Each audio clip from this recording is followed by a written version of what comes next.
Have you ever felt homesick for a place you've never been? Have you experienced a longing so deep it seems to come from before your birth, pointing towards something beyond your death? This is not mere sentiment. It's the call of your true nature, the beloved within you recognizing itself across the apparent distance of separation. Rumi, the 13th century mystic whose words still burn through the veils of ordinary consciousness, understood this longing intimately. But he discovered something that transforms everything. What you're seeking is not separate from what's seeking. The lover and the beloved are not two entities trying to unite. They're one awareness appearing to itself as the dance of separation and union. Right now, as these words arise in your awareness, notice what's happening. Thoughts are appearing, understanding is dawning, perhaps emotions are stirring. But who or what is aware of all this? If you say I am, then investigate. What is this I? Is it your body, your thoughts, your history? Or is it something more fundamental, the pure awareness in which all experience arises? This awareness that you are, this knowing presence, is what Rumi called the beloved.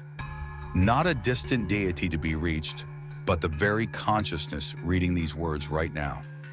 The entire spiritual journey, all the practices and prayers, all the longing and seeking, is consciousness playing hide and seek with itself.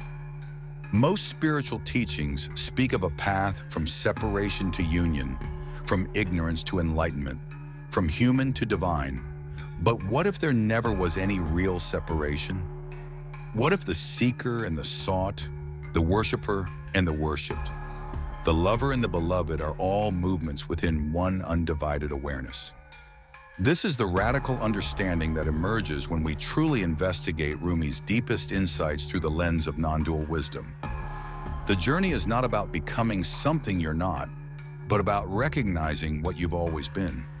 It's not about attaining union with the divine, but about dropping the illusion that you were ever separate from it.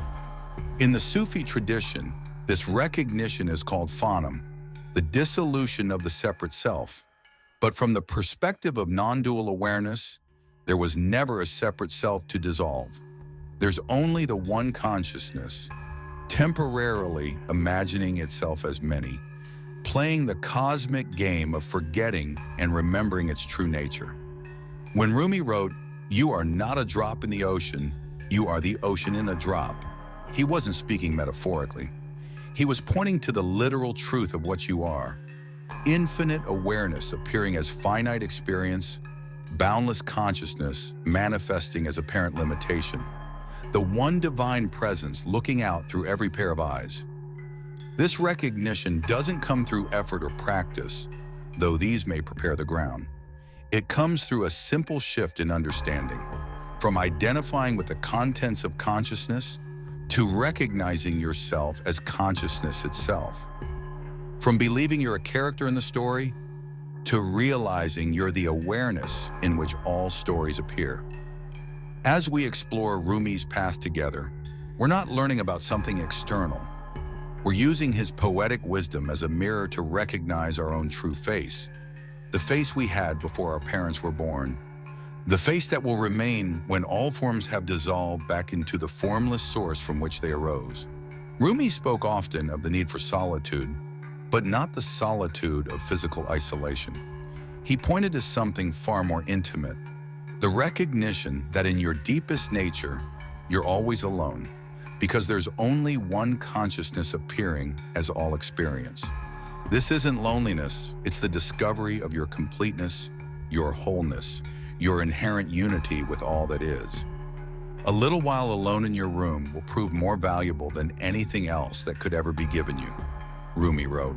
But what happens in this sacred solitude? The mind, without its usual distractions and projections, begins to turn back on itself. The seeker starts seeking the seeker. The knower looks for the one who knows. In the beginning, this turning inward can feel uncomfortable, even terrifying. We're so accustomed to finding our identity in relationships, achievements, roles, and experiences that when we sit quietly with nothing to do and no one to be, panic can arise. The ego, sensing its dissolution, creates all manner of distractions and dramas to pull attention back into the familiar patterns of separation. But if you remain present with this discomfort, something extraordinary begins to emerge.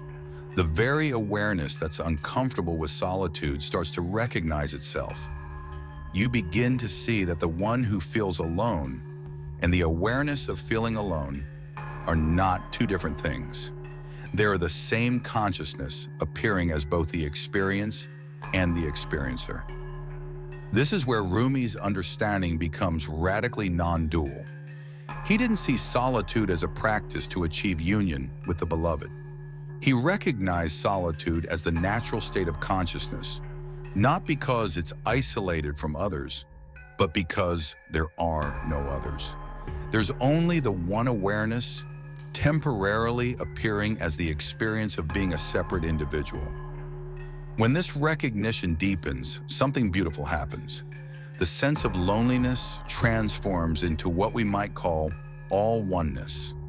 You realize that in your essential nature, you're not separate from anything or anyone.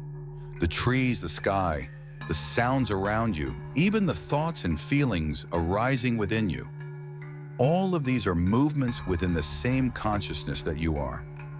This is why Rumi could say, "In your light, I learn how to love." He wasn't speaking to an external beloved, but recognizing that the light of awareness, his own true nature, was teaching him love by revealing the absence of any real separation between lover and beloved, self and other, individual and cosmos. The practical implication of this understanding is profound. Instead of seeking connection with others to escape loneliness, you discover that connection is your natural state. Instead of trying to find God through prayer and practice, you recognize that the awareness praying is already divine. Instead of working to become spiritual, you see that spirituality is simply consciousness recognizing its own spiritual nature. But this recognition isn't a one-time event. The mind has been conditioned for a lifetime to believe in separation, to maintain the story of being an isolated individual in a world of separate objects. So the recognition comes and goes, like clouds passing across the sky of awareness. Sometimes the sky seems completely covered, and you feel utterly lost in the dream of separation.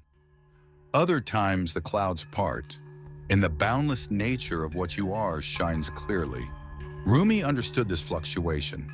His poetry is full of the anguish of forgetting and the ecstasy of remembering, but he also pointed to something constant beneath this fluctuation, the awareness in which both remembering and forgetting appear. This awareness doesn't come and go.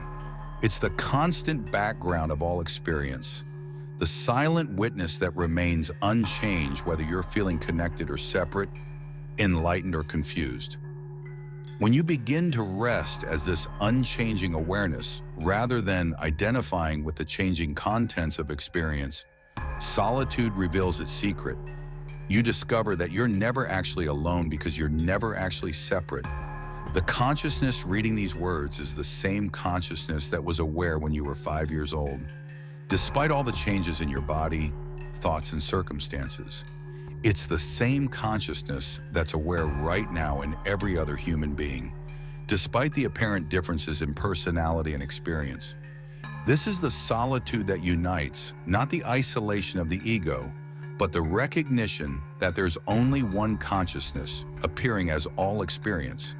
In this recognition, the need to escape solitude disappears because you realize that what you were trying to escape from and what you were seeking to unite with are the same.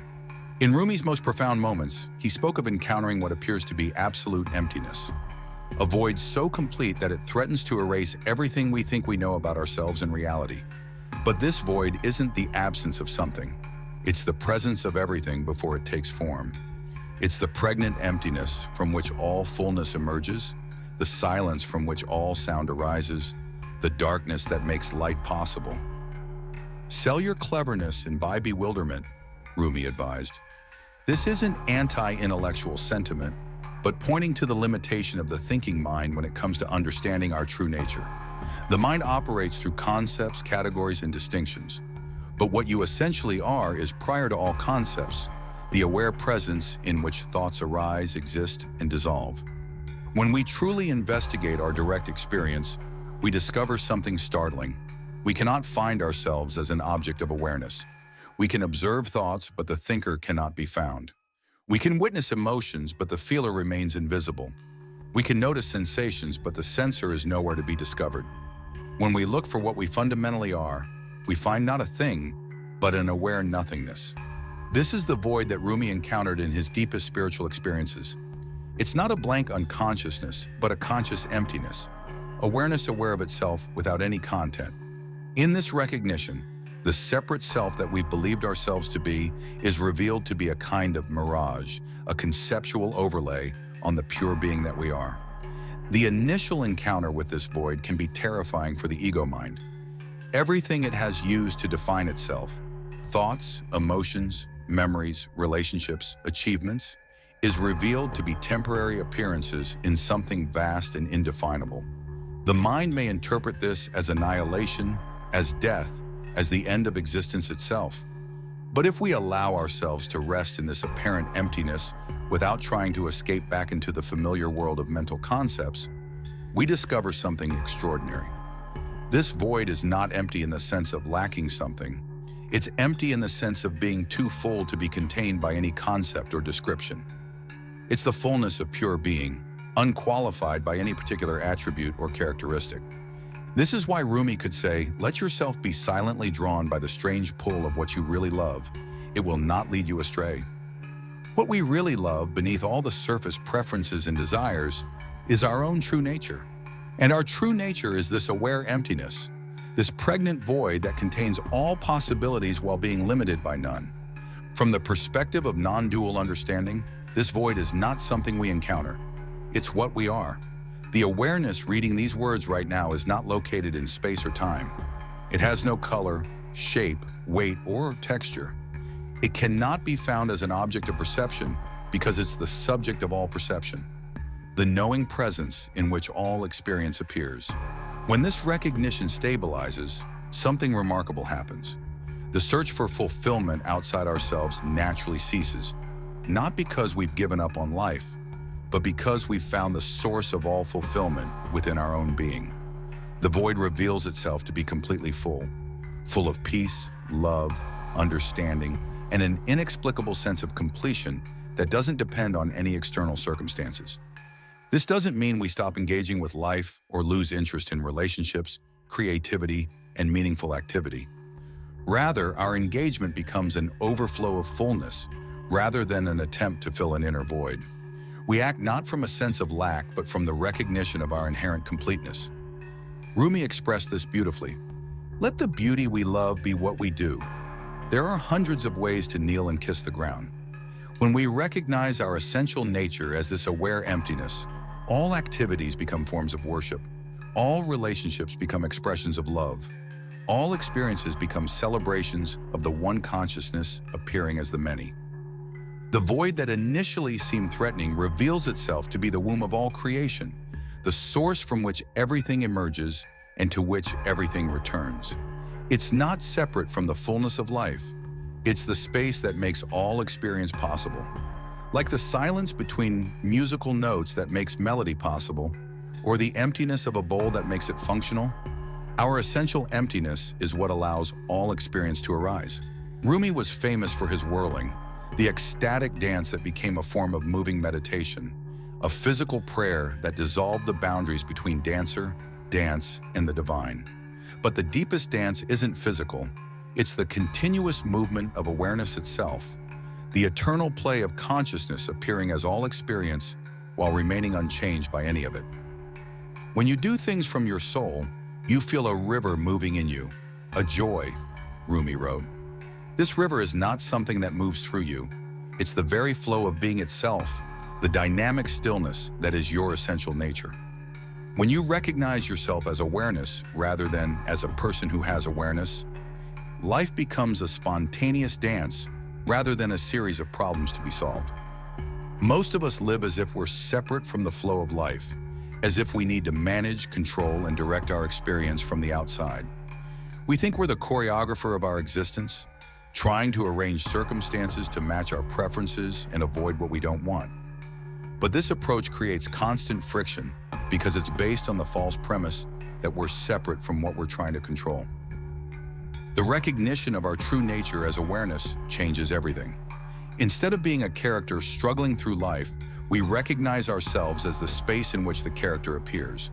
Instead of being the dancer, we realize we're the dancing itself.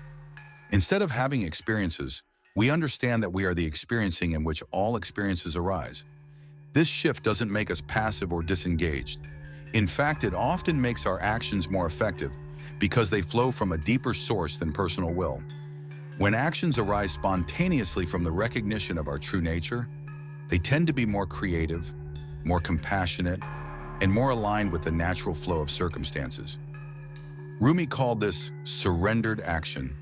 It's not the action of a separate self trying to get something from life, but the action of life itself flowing through the temporary form we appear to be. When we write from this recognition, words flow effortlessly. When we love from this understanding, love is unconditional. When we work from this awareness, work becomes play. But perhaps the most beautiful aspect of this dance is that it includes everything. In Rumi's understanding, there's no experience that's outside the divine dance. Pain and pleasure, success and failure, clarity and confusion, all are movements within the one consciousness. All are sacred expressions of the beloved. This is radically different from spiritual approaches that try to transcend or escape difficult experiences. From the non-dual perspective that Rumi embodied, everything is already sacred. Everything is already divine. Everything is already perfect as an expression of consciousness exploring itself. The goal isn't to have only pleasant experiences, but to recognize the awareness that remains untouched by all experiences. Yesterday I was clever, so I wanted to change the world. Today I am wise, so I am changing myself, Rumi reflected. But even this can be misunderstood. The change he's pointing to isn't self-improvement in the usual sense. It's the recognition that the self you thought you were is itself a temporary appearance in something unchanging. It's the shift from identifying with the changing contents of awareness to resting as awareness itself. When this recognition deepens, presence becomes our natural state. Not presence as a technique or practice, but presence as the recognition of what we are. We stop trying to be present and simply recognize that presence is our nature. We stop trying to become spiritual and realize that what we are is already the source from which all spirituality arises. This presence isn't static or boring. It's vibrantly alive, dynamically responsive, infinitely creative. It's the creative principle itself, the source from which all art, all music, all poetry emerges. When Rumi wrote his verses, he wasn't a separate person creating poetry about the divine. He was divine consciousness recognizing itself through the temporary form called Rumi. The dance of presence includes both movement and stillness, sound and silence, form and emptiness. It's not about choosing one over the other, but recognizing the unity that encompasses all apparent opposites. In this recognition, life becomes effortless, not because it lacks challenge or difficulty, but because the one who would struggle with these experiences is seen to be illusory. The beloved is all in all. The lover merely veils him. The beloved is all that lives. The lover a dead thing, Rumi wrote. These words point to the ultimate realization that what we've been calling the separate self is nothing but a veil, a temporary appearance that seems to obscure our true nature, but has no real substance of its own.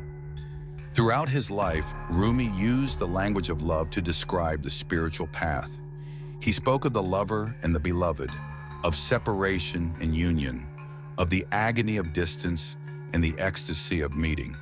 But his deepest understanding transcended even these beautiful metaphors. He came to realize that there never was a lover and a beloved. There's only love itself, appearing as the play of apparent separation and union. This recognition transforms our understanding of every spiritual experience we've ever had. Those moments of feeling deeply connected to something greater than ourselves, those experiences of overwhelming love or peace or understanding, these weren't moments when we temporarily connected with the divine. They were moments when the veiling of our true nature temporarily thinned, allowing us to glimpse what we've always been. The search for God, for truth, for enlightenment, for the beloved. All of these are consciousness seeking itself, awareness trying to find itself as an object when it's actually the subject of all seeking. It's like the eye trying to see itself or fire trying to burn itself. The very capacity to seek is evidence of what we're seeking. When Rumi met his teacher, Shamsi Tabrizi, something extraordinary happened. All accounts describe it as a meeting so profound that it transformed both men instantly. But what really happened in that encounter? From a non-dual perspective, it was consciousness recognizing itself. The one awareness seeing itself clearly in what appeared to be another form. This is the secret of all authentic spiritual transmission. It's not information passing from one person to another, but recognition arising within the one consciousness that appears as both teacher and student. The other who seems to awaken us is actually a mirror in which our own true nature becomes visible to itself. This understanding revolutionizes our approach to relationships. Instead of seeking completion in others, we recognize that the love we're looking for is the very awareness looking. Instead of trying to find someone who understands us, we realize that understanding itself is what we are. Instead of wanting to be loved, we discover that we are love recognizing itself in apparent multiplicity. But this doesn't make relationships less meaningful. It makes them more precious. When we know that there's only one consciousness appearing as all beings, every interaction becomes an opportunity for divine recognition. Every moment of connection is consciousness celebrating its own unity. Every expression of love is the beloved loving itself through apparently separate forms. The beauty of this recognition is that it doesn't require anyone else to share it for it to be complete. Even if you're surrounded by people who seem completely identified with separation, you can recognize the one awareness looking out through all eyes, the one presence animating all forms, the one love expressing itself through infinite, unique expressions. This is what Rumi meant when he said, "Love is the bridge between you and everything." Love isn't an emotion that comes and goes. It's the very fabric of existence, the force that appears as both the seeker and the sought, the worshiper and the worshipped, the knower and the known. When we recognize our essential nature as this love, seeking ends not because we found what we were looking for, but because we've realized we never lost it. The beloved that Rumi spent his life writing about, longing for and celebrating, is not separate from the one reading these words right now. It's not hidden somewhere waiting to be discovered. It's the very awareness that's aware of these thoughts, the presence that's present in this moment, the love that loves through what appears to be your individual heart. In this recognition, the spiritual journey doesn't end. It's revealed to have been unnecessary all along. We don't become the beloved. We recognize that we never were anything else. We don't attain union. We discover that separation was only a temporary illusion. We don't find love. We realize that love is what we are, temporarily appearing to itself as the finder and the found. Wherever you are and whatever you do, be in love, Rumi counseled. But what kind of love was he pointing to? Not the love that seeks to possess or be possessed, not the love that depends on external circumstances, but the love that recognizes itself as the very ground of being, the essence of what you are in your deepest nature. As our exploration of Rumi's non-dual wisdom draws to a close, we arrive not at an ending, but at the recognition that there was never a journey to begin with. Every step we've taken, from solitude through the void into presence and recognition, has been consciousness exploring its own nature, awareness investigating itself, love recognizing its own infinite expressions. This is the ultimate paradox of the spiritual path. The distance we thought we needed to travel exists only in imagination. The separation between seeker and sought, human and divine, individual and cosmic consciousness is revealed to be a kind of cosmic play, a divine game of hide and seek that consciousness plays with itself. Yet this doesn't diminish the value of the apparent journey. Every moment of longing has been love calling to itself. Every practice has been consciousness refining its recognition of itself. Every teaching has been awareness pointing to its own nature. Every experience of separation has made the recognition of unity more precious, just as every sunset makes us appreciate the dawn. When Rumi wrote, "You were born with wings, why prefer to crawl through life?"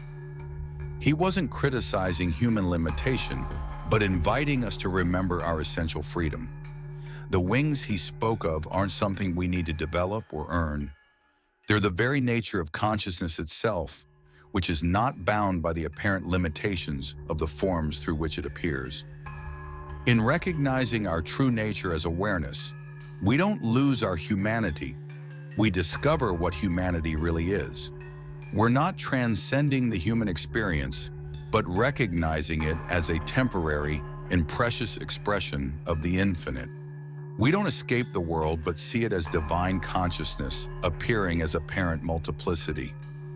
This recognition brings a quality of presence to ordinary life that transforms everything without changing anything. Washing dishes becomes a sacred act when we recognize the awareness that knows the sensation of warm water and soap. Walking becomes meditation when we realize there's no separate walker, only walking appearing in consciousness. Speaking becomes prayer when we understand that words are consciousness celebrating its own creativity. The longing that may have brought you to spiritual seeking, that sense of homesickness for something you can't name, is revealed to be love recognizing its own nature. You were never actually homesick for a place. You were longing for the recognition of what you've always been. You were never actually separated from what you were seeking. You were the seeking itself, consciousness exploring its own mystery. For the next 24 hours, I invite you to live as if this recognition were true. Move through your day as awareness appearing as a human being, rather than as a human being trying to become aware. Meet others as consciousness recognizing itself, rather than as separate individuals trying to connect.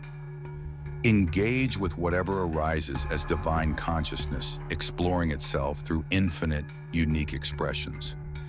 If this understanding resonates with something deep within you, trust that resonance. It's recognition recognizing itself.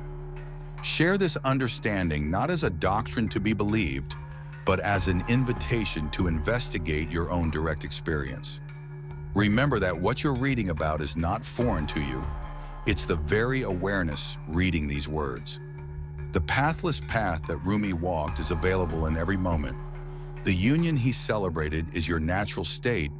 The beloved he wrote about is what you are, temporarily appearing to forget itself so it can experience the joy of remembering. The love he embodied is consciousness loving itself through the unique expression that appears as you. In the end, there is no end, only the eternal present moment in which love recognizes itself, awareness knows itself, and the beloved dances in, as and through all apparent forms. You are not having this experience. You are this experiencing. You are not reading about truth. You are truth reading about itself. You are not seeking the divine.